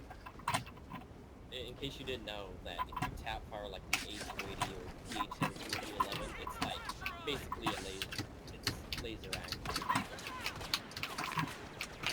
Versus just full auto, just spread about, you know, 6 shot.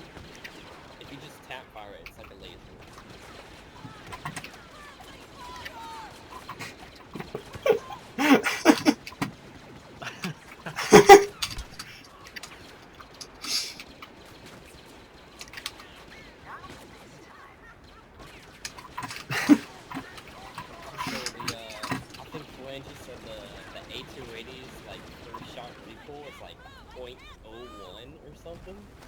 So basically, if you tap fire it, it's like using focus fire of a weapon, you know, no recoil basically. It's straight accurate. Yeah, if you guys ever want to know more detailed weapon stats, you guys can visit this, or just Google search this. Synthic Star Wars Battlefront. That website has detailed weapon information. Basically, what I realized on there, this was like back a long time ago, every single gun has like a 1 point first shot recoil multiplier, except the A280s was 0.1. So I was like, oh, so if every single shot's the first shot, you only have 0.1 recoil versus 1 point recoil on everything. So that's where that came from. Alright, I want to go ahead and move over to...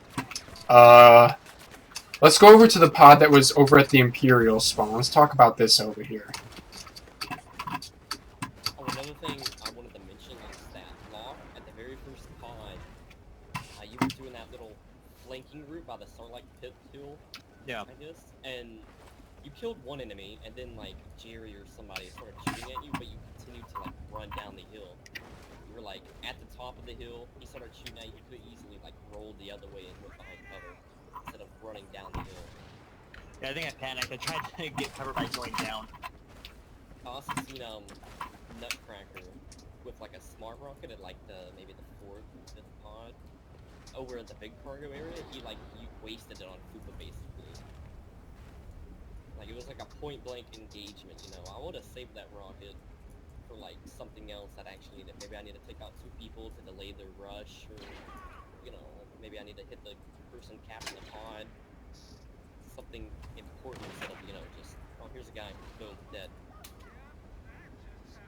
Yeah, for those of you guys who don't know, in private matches, the only power-ups you can get around the map are the ones that come from the objective. On drop zone. You can't, yeah, there's charges, but yeah. Trait level 3, there you go, if you can get to that. One thing that I want to say is, it was, I believe it was Locke Nutcracker, and a couple other guys. Basically what happened was, this is similar to what Strix was saying. You guys panicked by rolling down the hill. It was 2 Imperials over here and 2 Rebels over here. And you guys, both the Imperials could have stayed alive, basically. So the 2 Imperials were where SSP is now. Or I'm sorry, the 2 Rebels were about where he was. And the 2 Imperials were up here. And when they got into a gunfight, the Imperials rolled like this. That's the exact opposite of what you want to do. You know, we had said, like, slicing the pie and mirror movement. If SSP's that Rebel guy that I want to shoot, and he starts coming, move to your left, SSP. All I have to do is I just mirror his movement. I'm continually behind cover, and I can continually put shots at him.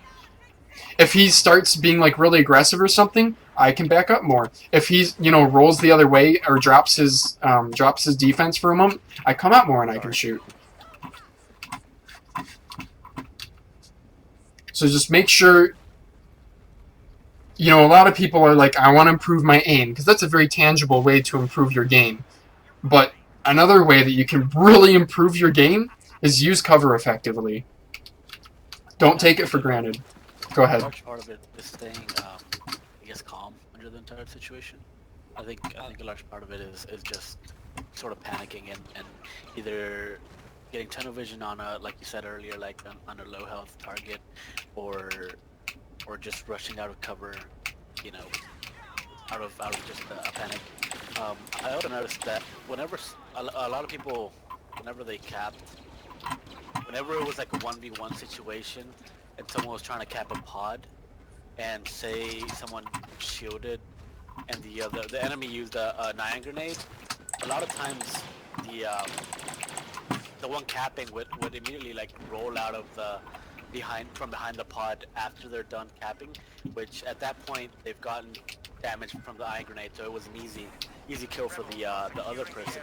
So, you know, don't be afraid to use the pod temporarily as good cover. It's, you know, the iron grenade's not going to kill you. I mean, it does a good amount of damage. Unless you're damaged already, it's not going to kill you. So don't be afraid to stay there and use it as cover temporarily. Like Phalanges said, it's not the best of cover to use defensively, but, you know, if that's all you have, then that's you know, don't be afraid to use it. It might give you that extra time for your teammates to come back up to the pod and help you out, or it might help you regenerate health. So. Another thing is the reason why Phalanges uses grenades is because moving people. It's not necessarily for killing people, it's just, you know, if I'm behind cover, he just chucks the grenade at me, and usually I'm gonna move. I'm either gonna maybe move out or move back or something, you know, just try to delay me as much as possible from capturing that pod. Same with the ion grenade too, you know. If he throws an ion grenade, it knocks him down to what, like 40, 50 health, then that means he's most likely gonna outgun me. He's already got like 50 health advantage over me, and if I'm like calm, then I might move out and get a pretty easy kill or easy shot. I have a question about that actually. So if I'm stuck in a spot, but like it's a really important spot, and my partner needs to spawn, and someone chucks a grenade at me, would it be better just to waste a shield on that, or just let myself die and then have my partner spawn early so I can get on him? How close are you guys on offense or defense with the pod? How close is the pod being to capped? How important is that partner spawn? Is it a newbie who might just throw themselves at the pod and die instantly? Or is it a person that could really change the pace of the fight? There's a lot of... It's very situational. Personally, I would probably waste the shield. I can do a lot of work defense at a pod, and I'm pretty confident that if I pop shield, I'll give my partner the respawn, even if we lose the pod, if it's a really important position. Alternatively, though, that's your call. You know, you can go around and get another shield charge, but you can't necessarily, depending on the situation, reestablish that position. That's a judgment call. I know it's a bad answer, but I'm sorry. Go ahead. Also noticed, like whenever everybody was saying to each other, it's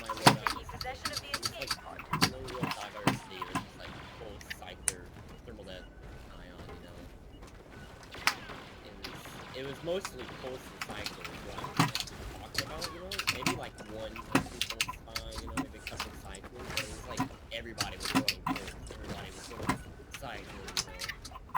There was no like, oh, you know, one pulls, one cycle, one have 3 ion grenades, maybe 2 thermal deaths, you know, something. Yeah. Another thing is whenever us, Matt, we played E8 in the cargo tournament in CLC. They kept us back the first game for a long time, and because they had like medical droids down, they were just spamming grenades and stuff. You know, it was like, how are we supposed to break in there? You know, we have to like do this super coordinated attack to break their defense. It was like because their loadouts were so diverse, it was like flash, thermal jet, ion. You know, some of them had pulse, some had medical droid. It was like very diverse, and it was like hard to block and shield rush and counter thermal jet. You know, take them down. It was like really diverse. Yeah, that was a ridiculous match. That kind of strategy wouldn't have worked against another team, I don't think, because against another team, they probably would have just been better off playing like normally. But knowing us, they knew that they needed to hold out for as long as they could if they got into the lead. So...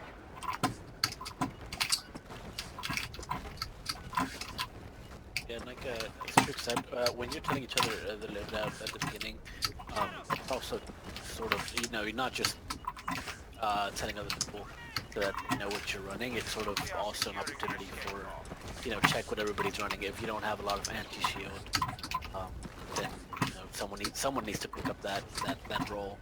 Yeah, have a discussion about it. Yeah, and if you notice that I think Fupa, you changed your loadout to have a 9 grenade later on, you know, in the game. I didn't utilize it as much as I could have. I know that much.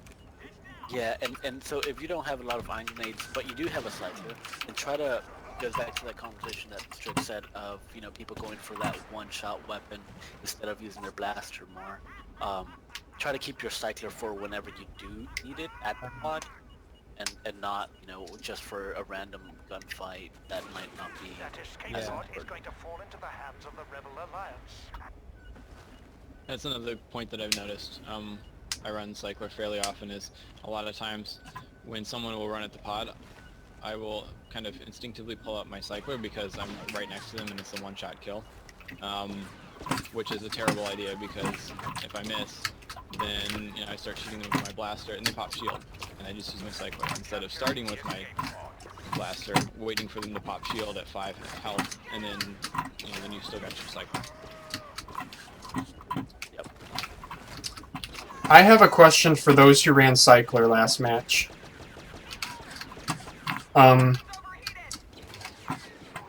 Last match, what percentage of your kills were from cycler rifle? Like if you one or so you got like, if you got like 20 kills, you got like maybe 1 or 2 kills with it? Yeah. Okay. Who had how many pod activations stopped were there from a cycler rifle? I think I maybe had 1. Anyone else? Or it might have been... We are taking possession of the escape. No, I wasn't running it. Okay, wait, who was, oh, only one person was running it? Okay.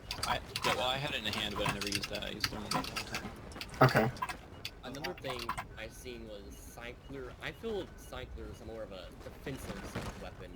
I know I kill ManPhalanges with it a lot in pugs. You know, he's like, I don't know, maybe me and him are dancing around some pods. I just pull out my cycler, bam, that's it. You know, it's more. I feel it's more of a defensive weapon than charging at somebody.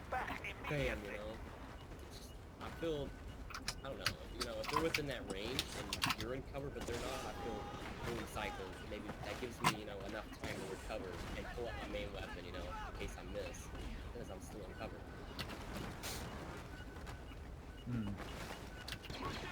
That's a good point. I was originally asking that first question because, personally, I feel like I very, very rarely die from cyclers and pugs. I personally don't run cycler because I think it's I don't know. It's just not my style. I do a lot more work, I think, with an ion grenade. But, you know, if it fits your style, that's good. But you do need to understand, if you're running a card and it's not working out for you, cycler, jetpack, pulse cannon, anything, switch. Switch to something that's more supportive. We'll be getting into, there will be another video that will be about team play. This isn't about team play, this one, but, yeah, there needs to be balance on any team.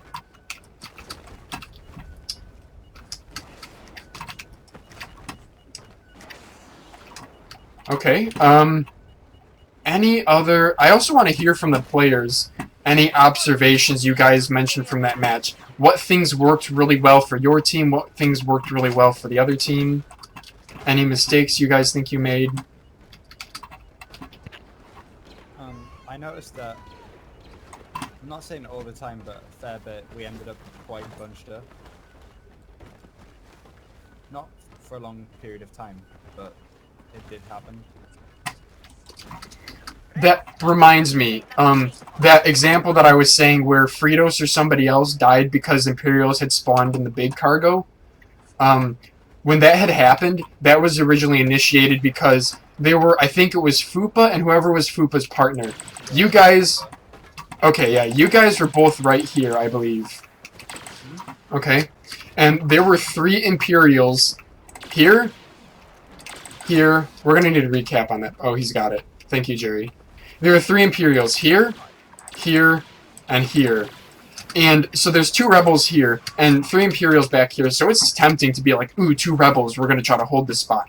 But that's only half the team. Comet made the smart move of, he was like, okay, I have 2 teammates here, I don't need to be here. And Comet jetpacked back, and sure enough, there was 1 person on the tarp, and 1 person moving forward. And so Comet had made a really good move, just diversifying your team's positioning. We have secured the escape. Oh. Whoops. There is, well, okay, well...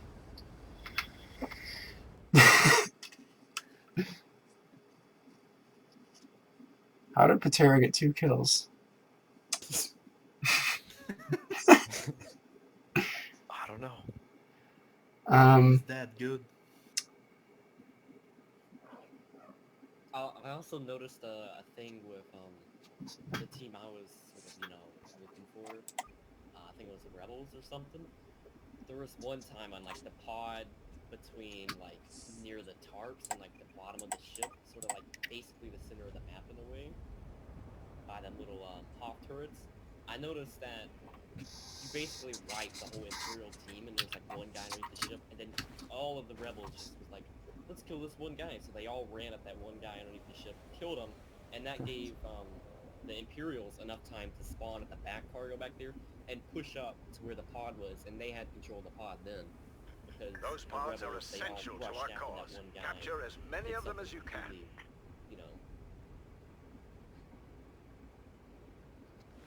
Say it.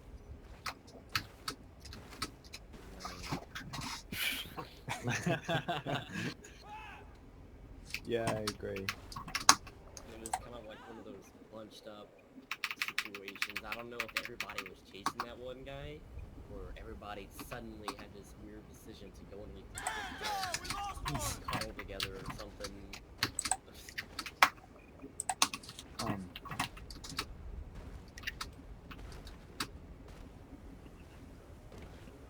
Yeah, I made a few bad decisions in the heat of the moment. Another thing with well, deaths is, that have like a time explosion.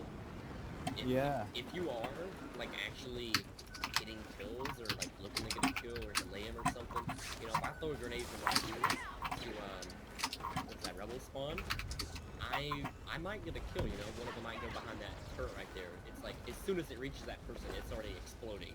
It's one of those phalanges cooking up a lot of those things. It just chunks it right like across the map, and it like perfectly lands on me and kills me. Yeah, Elvin got one of them on me. I was at the back of ship and he was on the catwalk. And he just threw it and it just blew up right in my face. Destroyer got a double thermal deck kill that game too. Yeah, 2 of them. 2 of them? That's the kind of shit, like, if you play it right, there should be basically no double thermal deck kills. I think both of them were like the guy just partner spawning them. And he was stuck, yeah. Yeah, he didn't really have time to like, oh, I'm not sure what to do now. You're still analyzing the situation and then bam. For those of you guys who don't know, partner, once you spawn in, you have, I think it's about 3 seconds of intense damage reduction. It's not a flat-out spawn invincibility. It just, like, reduces damage by a crap ton. I think it's probably, like, 1 second of complete invincibility, and then you have a little bit of damage. Anyway, point is, that turns off once you shoot. So if you partner spawn in, and you're in, like, an oh shit situation, if you start shooting immediately as soon as you spawn in, you'll start taking damage immediately as well. Just fun fact. Personally, I find that it's more useful when you're farming bad players, like waiting for them to shoot back, but whatever.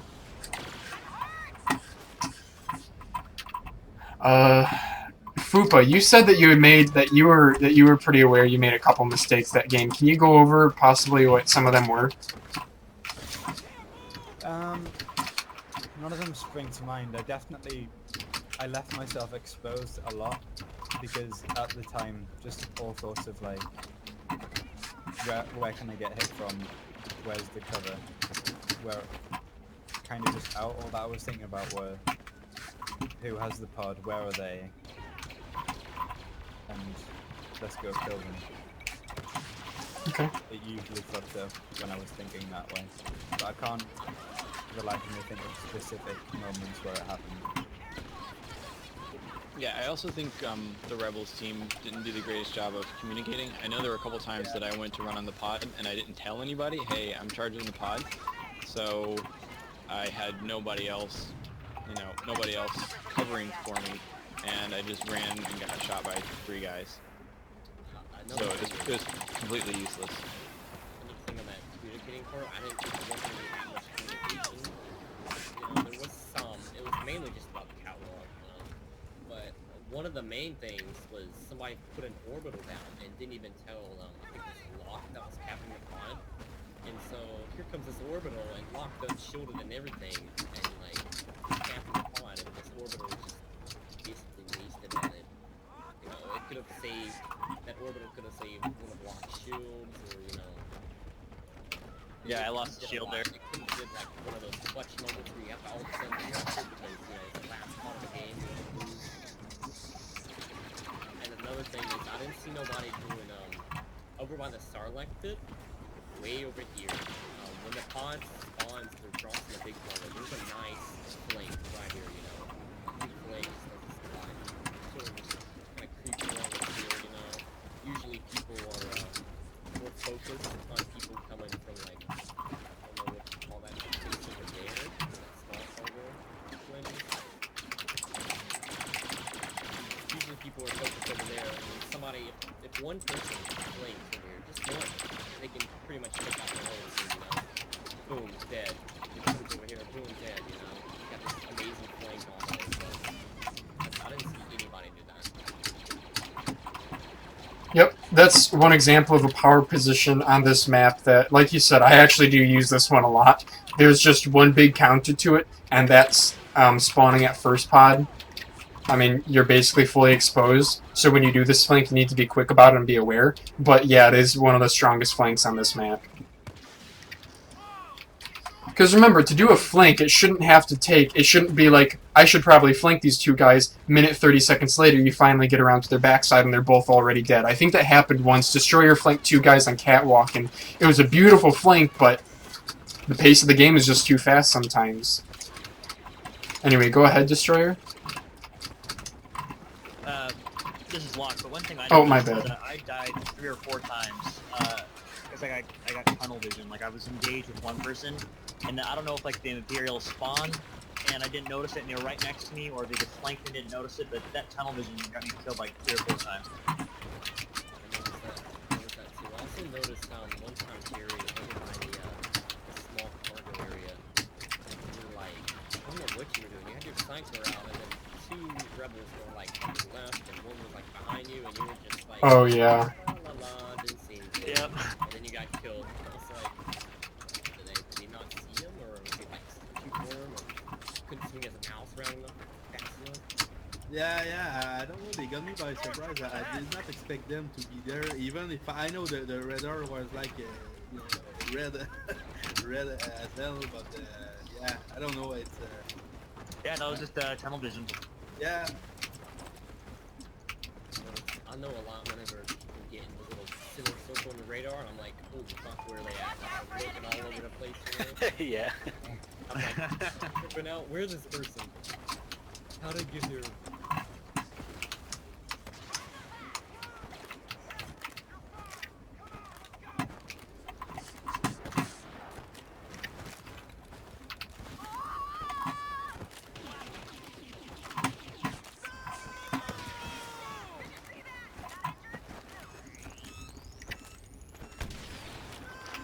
How often do you guys take off push to talk when you guys play to communicate? I mean, does anybody do that? Because I feel like that's actually like a big hindrance to me in communicating. I feel like. What's your push to talk key? Right now it's T, but it's because I don't use 1, 2, and 3 as like my start card button. I'm just not used to that, and so a lot of my other keys like R, F, and C are using start cards. What mouse do you have? Right now I'm using the 4K mouse. Okay. I would say if you can't bind push to talk to, if you're having trouble with keybinds in general, move it to your mouse. If you can't move it to your mouse, I'm sorry. When I switched over to the end mouse, I switched to voice activation because there's no side buttons. I used to use a side button on my mouse. Okay, I think it's actually probably a better fit for me anyway, because that way I won't have to worry about coordinating, like walking and pushing this stupid button to talk all the time. Yeah, that's definitely a pretty big hindrance. It's something that, when you play public games, doesn't hurt you all that much, but in private matches, I'm sure it does.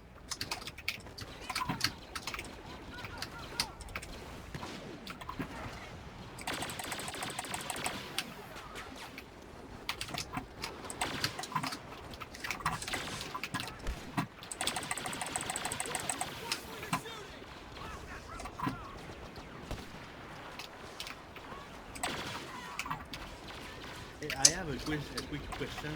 Yep, go ahead. You know, there's a thing when you double tap the W key, you will run. Yeah. Do you know if there's any possible way to, unbind that? Because it feels sometimes when I go, I try to flank, I roll, and I come walking again. Sometimes I just sprint, and it's like, ooh, my cover is blown, Am I the only one who have this problem? No? Sounds like a personal problem, to be honest. Oh.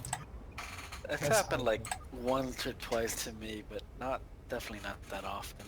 It's not Okay. No, it's not like every time, but maybe, I don't know, maybe once a game. I think I usually end up pushing the walk button before I finish my roll. And, I don't know, I've never had that happen.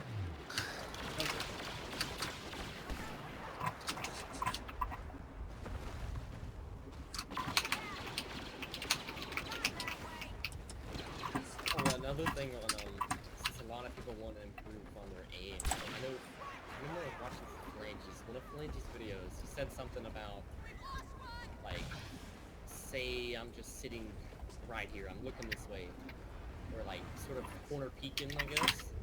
There's like, say that little terminal up there, you would say do like flicks to that one spot, just look back over here and then just flick it and try to tap that one spot. And that's what he said in this video, and I think that makes sense.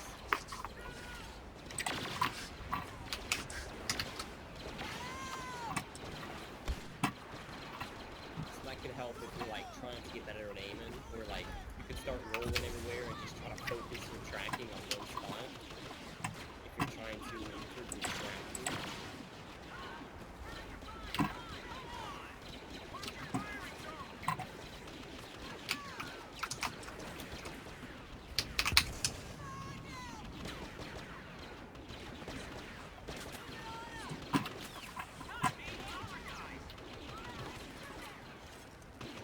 need to aim more.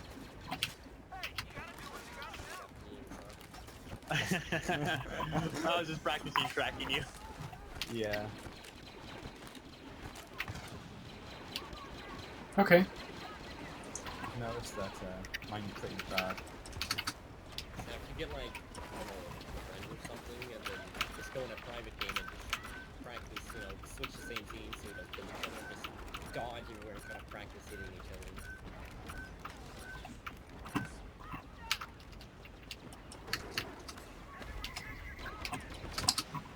I will have a video coming soon, another live stream like this about aiming. Do you guys have anything else to add about player positioning and enemy awareness? Anything to add about?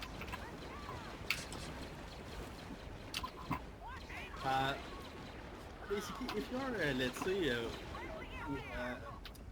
if you're 1v1 somebody and you're kind of like focused on your encounter, what do you guys do? You peek at the radar sometimes, or how do you deal with that? Yes, absolutely. That's one of the differentiating factors between a good player and a great player is being able to prioritize your enemies. Basically, every single time that if we go into and you guys probably will relate to this too, if you go into a public game and you have friends on the enemy team that you know are good players, and you know they're going to kind of single you out a little bit, that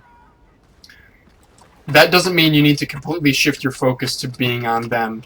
I get countless deaths. Basically, every single time that I get jump pulse in a public game from a friend is basically because I'm focusing on more than one enemy, and I'm sure go ahead, Elvin. Thanks for coming.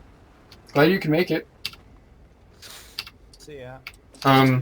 Yeah, definitely, like Jerry, yes, your number one focus should be on the most dangerous threat to you at the moment, which is likely that person who's in a 1v1 with you. But at the same time, you do need to be aware of your surroundings. You know, for example, if I'm covering Sarlacc pit side, right? And I want to be pushing pod that's at Rebel spawn, okay, at Big Cargo. I'm going to be focusing on taking out those guys who are defending that pod. But my secondary focus is also to that first spawn by the first pod, because if I'm standing here at the side, they can easily take me out. If they're at first pod, they can easily take me out. So yes, my number one focus is going to be on people who I'm engaged with over here at my 12 o'clock, but I need to be ready to flick to my right and be aware of that. And part of that will come down to, it's not just you need to be watching radar. There's 50 factors that can give it away. One of them is kill feed. That's something that is really underutilized in this game. Yeah, we need to cap a pod, by the way. If you're engaged with people over here and the kill feed's clear, you don't need to watch that side spawn because they're not dead. They're not respawning. But if you all of a sudden see a couple kills from your teammates, then you need to be like, okay, there's two enemies respawning. Where are they going to be? So it's a very complex question, or answer to a complex question. And it's the kind of thing that, number one, you need to keep a level head, which only comes with practice, really. Or number two, just kind of practice being in, you know, understand when you're in a situation where it's like, shit, I could have killed that guy, but the other guy snuck up behind me. It's, again, dealing with multiple enemies. Prioritize, and then act.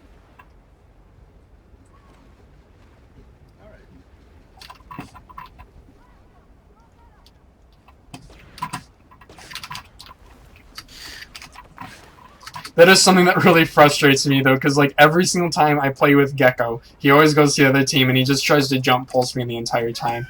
And it's like, dude, and you know, he'll end up with a score like 12-11, and like all four of my deaths will be like him, but I'll still get like, you know, 75 kills. And the reason for that is because, yes, he's a priority, but he's not my absolute focus. If I wanted to focus on him, absolutely I could, but then I'm gonna get 18 kills and 0 deaths instead of 75 and 4, you know?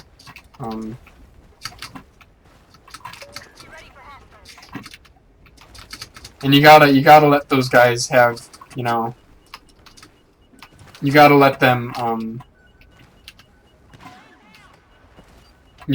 not be your complete focus. Because in a team-based mode, more than just a pub, but in a team-based mode, that's gonna take you away from the objective. There was actually a couple times where I think Sack, Nutcracker, you pursued Destroyer when he jetpacked onto the ship, and you chased after him. You should have disengaged. Like, it's okay to chase after him on the ship, you know, try to take him out, but you chased after him for way too long. You should have disengaged, like, a full 15 seconds earlier, because it gets to a point where they're just pulling you off the objective. I think you mentioned in your power position thing, on top of the ship in the large cargo area. I know when the pod spawns back there, The Imperials are taking that escape pod. We need to stop them. Mm-hmm. It is a power position, yeah. I didn't see anybody utilize that. They tried to utilize the back of the ship, which it did work.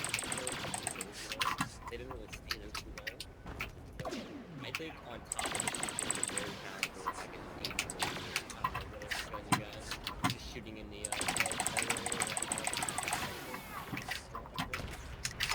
Cap. Patero. I was gonna try to save that, but you're already there. Oh, you guys want to see a fun trick? No. Oh, okay. No, I'm gonna show it to you anyway. Okay. So Imperials, you guys spawn over here, right? Something that's a lot of fun, it's not super useful, but I really like doing, is if you do sort of a forward sideways jetpack, you can clear over the ship.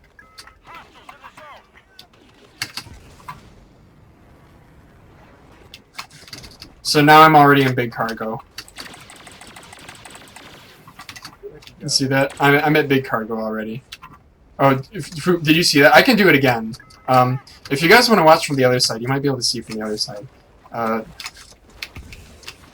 Fuck, I missed the pod. Okay, that's whatever. Damn it. Yeah, it's kind of, you have to sprint forward and then quickly switch to moving to the right and then jetpack. If any of you guys want to get going, feel free to. Yeah, this I'm is gonna head off. Okay, bye. Right over here. Yeah, I think I'm heading off for a second too. Thanks a lot, guys. That was fun. okay. I'm glad that you guys could come out and join for this. Appreciate the wisdom, yeah. Yeah. Yeah, it's kind of different having someone spectate and watch you like in a critical way, you know? Yeah. It's really good. I like it. Does anyone want to do a pug? Because we probably. Yeah, I'm in. I'll do it. Okay. I might be back in just a little bit. I'm gonna take a quick tour over at the RE board for a second. Okay, cool. Yeah. Well Okay, then, guys. See ya. I guess to anyone in the live stream, if any of you guys are members on the Pug Discord or want to be, feel free to check us out. We can give you if you post, I want to say add me, but the problem with that is I already have 91 friends, so I only get like 9 more before Origin decides to fuck itself. And I have 9 pending invites, so post on the EA forums. There's a mad recruitment page on the PC partner discussion thing. Post in there. We'll give you a link to the Discord if you're not already a member. If you are a member, go ahead and hop on. We can go ahead and get a pug started in a little bit here. And yeah, thank you guys all for watching. I hope you guys all learned something. More videos will be coming out in this kind of style. I think I'm going to try to cater to even more people. It looks like we might be able to do a little bit more of an audience, at least for the lesson part of it. Maybe not so much for the pug. That might be difficult. But yeah, so I hope you guys all enjoyed this, and we'll see you on the next. Thanks, man.